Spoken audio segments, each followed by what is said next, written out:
pada kesempatan kali ini saya mohon izin sebagai Ketua Umum DPP Forsa ingin menyampaikan beberapa pemikiran dan juga program yang insya Allah akan kita jalankan ke depan.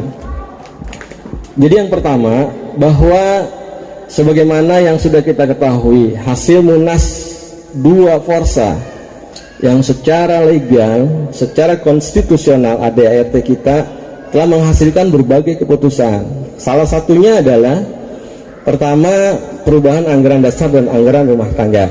Sudah ada tidak lagi perdebatan antara kita seharusnya setelah kemudian raja kita, idola kita, Kiai Haji Rhoma Irama memutuskan untuk menganggarkan Munas 2 dengan pasal-pasal yang sudah ada diatur di dalam anggaran dasar dan anggaran rumah tangga. Walaupun ada beberapa kontradiksi antar pasal, tetapi setelah raja idola kita mengamanahkan, mengarahkan, maka tentu kita harus sami'na wa ta'na.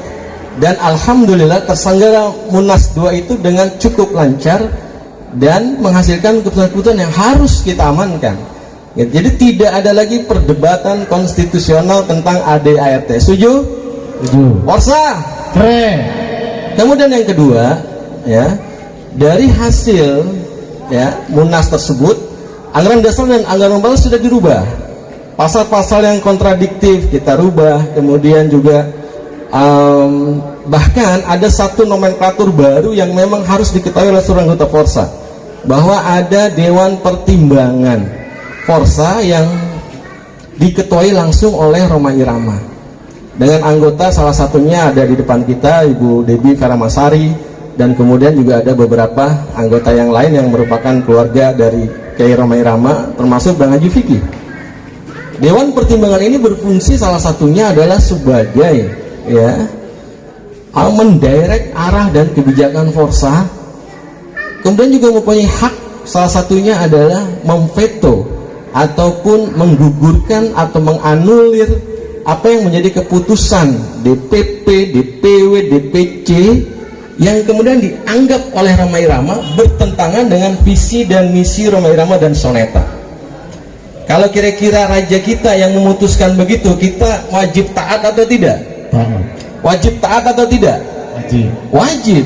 Maka ya dalam salah satu visi dan misi kami sebagai pengurus baru, ya kami menyampaikan bahwa Forsa itu harus punya 4B. Nah ini ingat nih 4B. Pertama apa? Beriman. B kedua bertakwa. Kemudian B ketiga berakhlak. Kemudian yang keempat adalah berloyalitas, memiliki loyalitas yang sempurna kepada idola kita Rhoma Irama. Maka 4B ini menjadi kewajiban bagi seluruh pengurus dan anggota Forsa di seluruh Nusantara, bahkan sampai luar negeri untuk mengamalkan. Nah, kalau kita bicara iman dan takwa tentu udah basic dari semua, tidak mesti menjadi anggota Forsa ya. Semua orang Islam harus beriman dan bertakwa. Berakhlak pun demikian. Tetapi akhlak ini menjadi sangat penting ketika kita berorganisasi. Karena apa?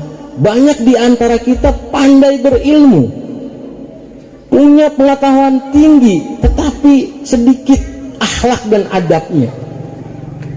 Ini yang kita sayangkan. Padahal adab, akhlak itu di atas ilmu. Di dalam aplikasi kehidupan, orang boleh berilmu, tetapi kalau adabnya kurang, maka yang terjadi apa? Ya kalau di organisasi yang menjadi provokator dan juga saling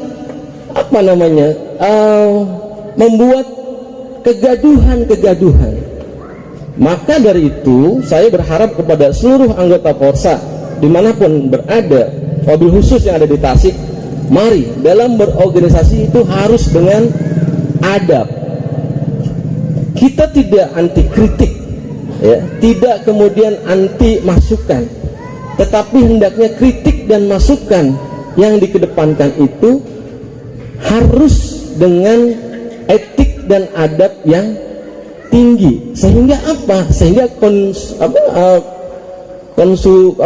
kondusivitas organisasi itu bisa terjaga terus. Nah ini yang harus kita perbaiki. Kemudian yang terakhir, loyalitas gitu. Kita harus sepakat bahwa Friends of Roma ini memang ormas yang sudah mendapatkan SKT dari Depdagri, tetapi ormas Forsa ini punya karakter yang tersendiri, tidak seperti ormas-ormas yang seperti lainnya. Itu tidak ada nama di nama ormasnya, tetapi kalau Friends of Roma and Soneta itu ada nama Roma Irama di situ. Jadi jangan sekali-sekali Anda mengaku Forsa tapi tidak mengikuti patuh dengan apa yang diinginkan Roma Irama sebagai pimpinan Soneta Group. Betul? Forsa keren.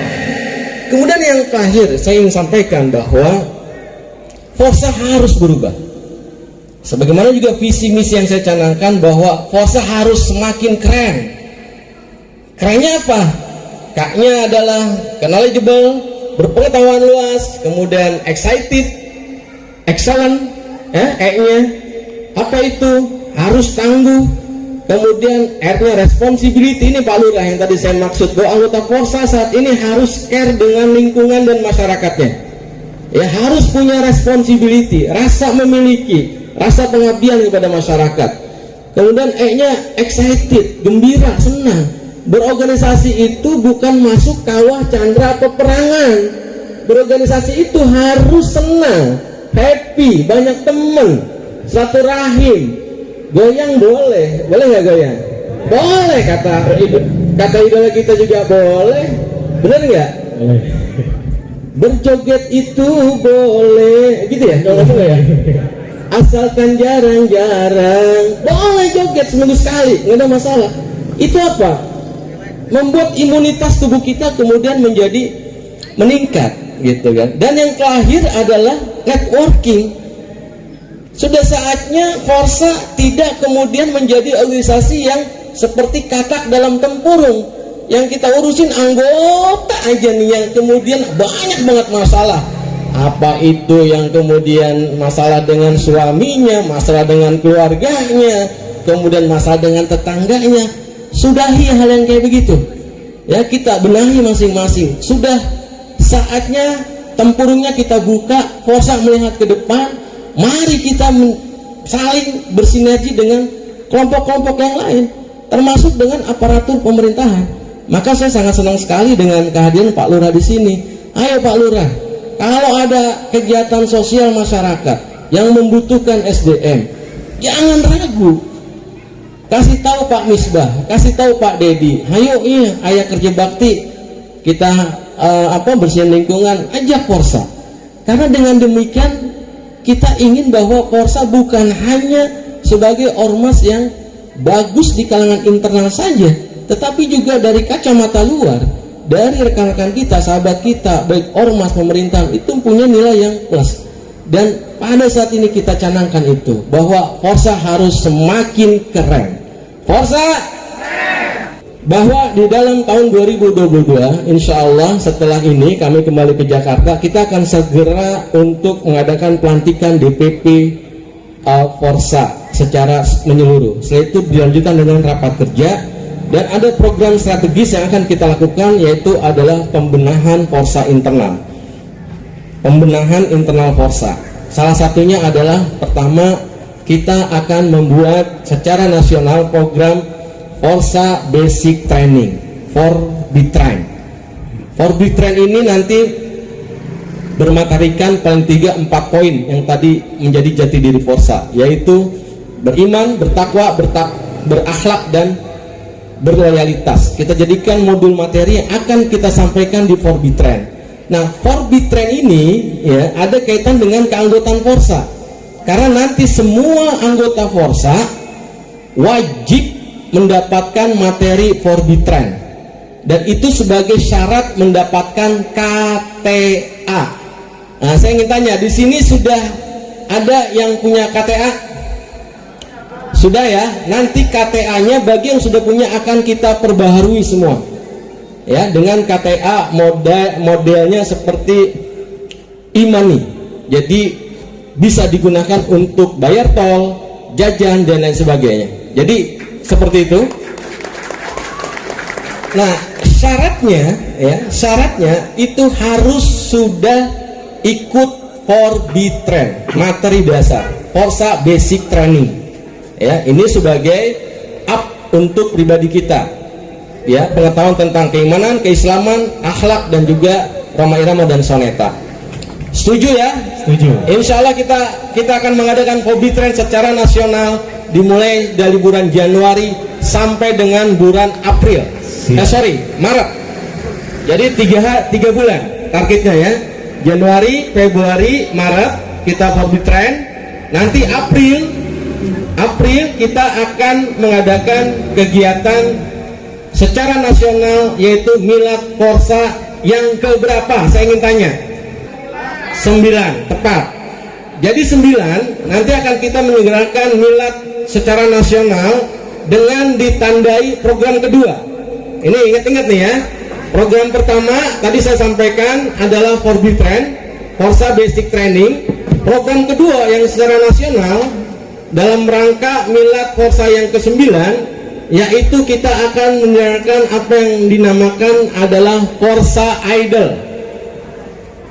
Apa itu Forsa Idol? Adalah untuk meningkatkan bakat, minat, kreativitas dari seluruh anggota Forsa secara nasional. Kita kick off nanti di bulan April ya, Forsa Idol ini berjenjang dari mulai tingkat DPC audisinya. Audisi di DPC, nanti kemudian setelah itu audisi di DPW dan nanti terakhir audisi di nasional. Forsa Idol. Ingat-ingat tuh ya, 2 saja dulu yang saya sampaikan program nasional. Pertama Forbitren, kemudian yang kedua Forsa Idol. Paralel dengan itu, teman-teman nanti di tingkat DPW dan DPC wajib untuk membentuk 2 sayap organisasi Forsa secara berbarengan. Yang pertama yaitu Forgana, Forsa Tanggap Bencana. Yang kedua adalah Pamforsa, Pengamanan Forsa. Jadi kita ingin punya Pamforsa sendiri. Ya, kalau Forgana dikomandani oleh Bang Januardi Nilman, kalau Pamforsa dikomandani oleh Haji Ismail sebagai Panglima Pusat. Nanti tiap DPW dan DPC bentuk Forgana dan Pamforsa minimal 5 personal per DPC atau DPW. Siap? Siap? Siap. Forsa! Keren. Forsa! Keren.